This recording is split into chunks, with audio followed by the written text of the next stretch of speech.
Pixies! Welcome to Manny's and Monsters Part 3.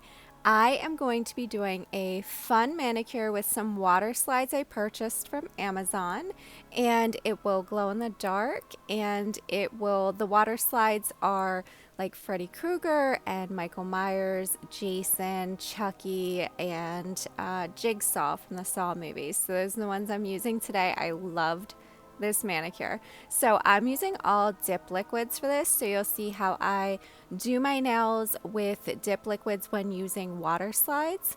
As always, everything will be linked down below along with discount codes, and if you have any questions about the manicure, feel free to leave a comment and I will answer that for you because we are going to get into our stories.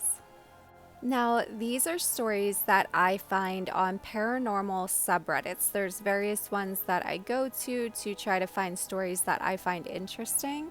So that's where they come from, their personal experiences or experiences that happen to the storyteller's family member or friend. So I chose one that takes place in Gettysburg, Pennsylvania because I live very close to there. So this first one is titled Gettysburg Ghosts. In late fall of 2015, me and my family decided to go to Gettysburg for vacation. Being a big history lover, I was stoked to see the battlefield. The weather was amazing and the atmosphere was somber and peaceful. The first day was mostly spent at the museum and walking parts of the battlefield. Nothing really happened until we were getting ready for bed in the hotel room. My brother sat up suddenly in bed and ran to the door, opening it and stepping into the hallway. We asked him if he was okay, and he asked us if we heard men yelling orders and cannon fire. We had 4 people in the room, and no one else heard anything. The next day, while we were on the battlefield near Devil's Den, it felt as if someone was constantly following behind us, even though no one was there. That second night, as we got ready for bed, there was cannon fire, and this time we all heard it, including some of the guests who came into the hallway. The third day we were at Little Round Top, and I decided to crawl between some rocks to get a perspective of what the sharpshooters would have seen. While laying on my stomach, I felt someone lay a hand on my shoulder and whisper in my ear, "I see him." At first I thought it was my brother until I heard him call my name from the statue that sits off to the side. It was so odd. After that, I kept feeling as if I was about to turn around and bump into someone. It got to the point I turned around and I felt extremely cold, as if I had walked into a freezer. My mother, who was beside me, also noticed the temperature difference and commented how odd it was. Later that evening, about an hour before the sun went down, me and my mom took the car to see a couple more things and take some pictures. We were at the high water mark taking pictures and thinking about what could have been going through those poor men's thoughts. It brought tears to our eyes, and we both heard a man say, "Don't cry for me, lass." The atmosphere shifted and it felt extremely peaceful and relaxing. It was as if whoever it was trying to comfort us. We both sat there for a while until it was time to go. As we walked back to where we parked the car, there was a couple sitting beside their car. They said hello and we had a small conversation, and in mid-conversation we all stopped talking. From the battlefield, we all heard fifes and drums. The couple seemed unnerved and they got up and said goodbye and got into their car. We decided that it was time to leave since it was almost dark and no one should be on the battlefield at night. Our last day, we were toward Eisenhower's home and then toward Big Brown Top. Eventually, my brother and father wanted to go back to the hotel, so we took them back. We decided to go back to Big Round Top, seeing as it was our last day to explore. We parked the car and walked into the forest. We had about 2 hours before the sunset and no one was around. About 20 minutes into the hike, my mom stopped. I was about to ask what was wrong when I heard footsteps. There were multiple footsteps that we could hear, and they stopped. Then, when we would start walking again, the footsteps would start up again. At one point, we decided to turn back, and my mother needed a rest, so we sat on a boulder. It suddenly got quiet to the point where there were no crickets, no birds, or any other forest sounds. Then all at once we heard horses snorting and trotting, galloping past us. Then it full on sounded like we were in the middle of a battle. Bugles sounding.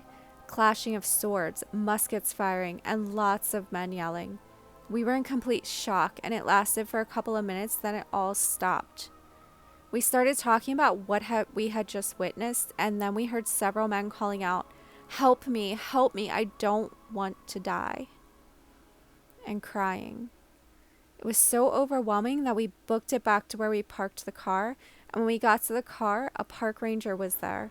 He took one look at us and asked, "What did you all see or hear?" We explained what happened, and he told us that he had stopped a man he thought was a Union soldier reenactor. He told him he wasn't allowed on the battlefield after dark. He said the man smiled and with a shrug carried on. He said he was about to stop him again when the soldier walked through a tree and disappeared. We went back to the hotel, and the next morning as we were eating our breakfast in the dining area before checkout, me and my brother heard a bugle playing, but no one else in the dining area seemed to hear it.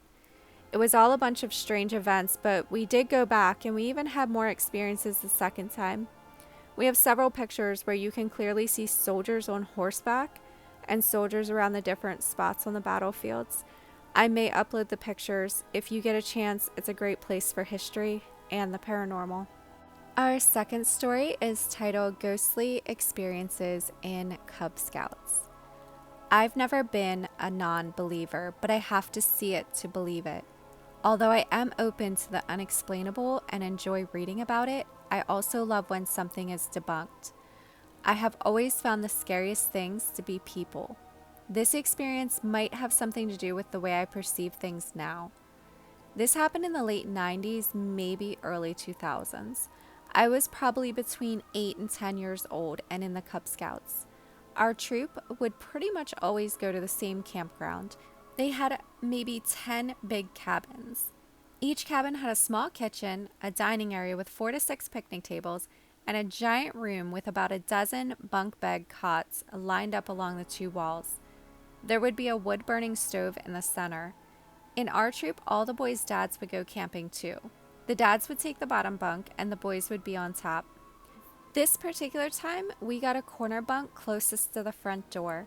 My best friend and his dad, a Vietnam vet and tough guy, were the next bunk over. A little about me.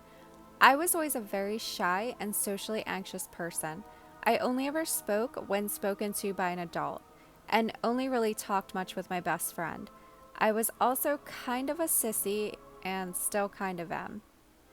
These were just one-nighter camping trips, and after a normal day, it's now bedtime. It's cold out there, so there is a fire in the stove casting a warm, reddish glow around the big room.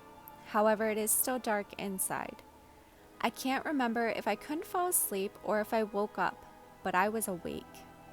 The whole room was dimly lit, and it was like shooting stars and a light show all above the room in the peaks and above the bunks. It was like a massive party. I can't believe it and look over at my friend to see if he's awake. He is sound asleep. I look back at the light show, and a dimly lit white light swoops down and comes towards me. As it gets closer, I see a dimly lit white girl's face, but with big 2 to 3 inch black circles as eyes. Her face is about a foot from mine, and we just stare at each other. It was kind of like the ghostly apparition that came out of the Ark in Indiana Jones. But she didn't transform and was not menacing. I don't remember if she was floating or if I was looking down at her on the floor as she looked up at me. I don't do or say anything. I don't scream or try to wake anyone up. I'm not sure if I was frozen or didn't want to bother anyone. I was more just curious, like, what's going on? This is weird. After staring at each other for maybe a minute or two, I start to freak out, wondering what I should do. I decide to just turn my back on the situation. I roll over, face the wall, and close my eyes.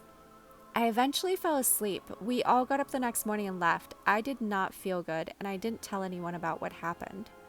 A couple years later, on another camping trip, some of the kids were talking about ghosts, and I guess there was a rumor that one of those cabins was haunted. I think I know which one. Our next story is titled Black-Eyed Kids Encounter in Mexico City, Mexico. This happened to me and my wife 3 years ago around 1 a.m. That day we were pretty broke. I just had money for the movies, but not for the parking. Here in Mexico, all the public parking lots cost. So we decided to park the car behind the shopping mall on a back alley. When we were out of the movie, the shopping mall access to the back alley was closed, so we had to walk our way up to there. When we were about to arrive to the car, a small kid looking around 6 to 7 pulled my shirt from behind asking for spare change. This is something really common in Mexico. I said, "Sorry kid, I'm broke. I have no spare change." The situation smelled fishy, so I opened the car with the remote key and made signs to my wife to enter the car fast. The kid asked again, the whole time he was looking to the floor, and it was a really dark alley, so wasn't able to see his face clearly. I was using my phone flashlight to see around. That's when something makes my radar go crazy. I remember the hour. I see on my watch 1:33 a.m. In my city, no beggar kids are out at that time, specifically on an alley like that, unless they're trying something sketchy like robbing you or worse. Without looking back, I rushed inside the car and placed the locks on it. That's when, while viewing the rearview mirror, I saw him staring directly at us. His eyes were like a void, a deep, dark black that made all of my body enter into fight or flight stance. A smile so evil that got my heart racing incredibly fast.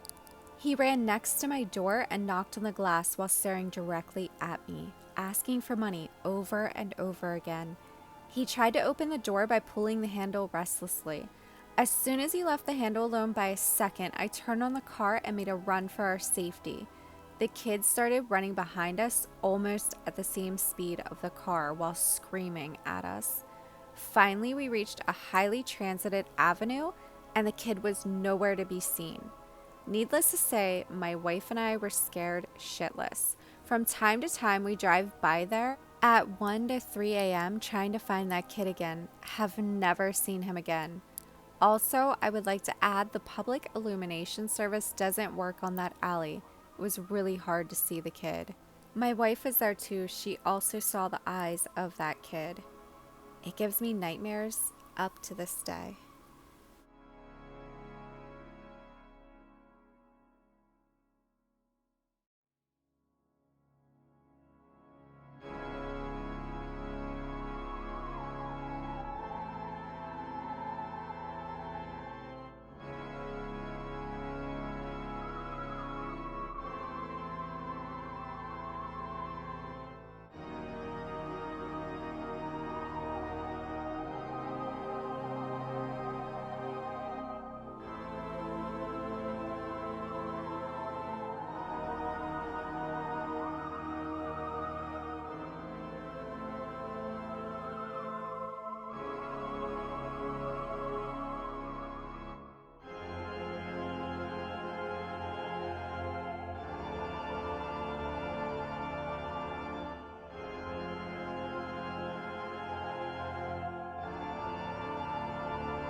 This is our finished horror movie manicure, and I absolutely love it. These are some of my favorite movies.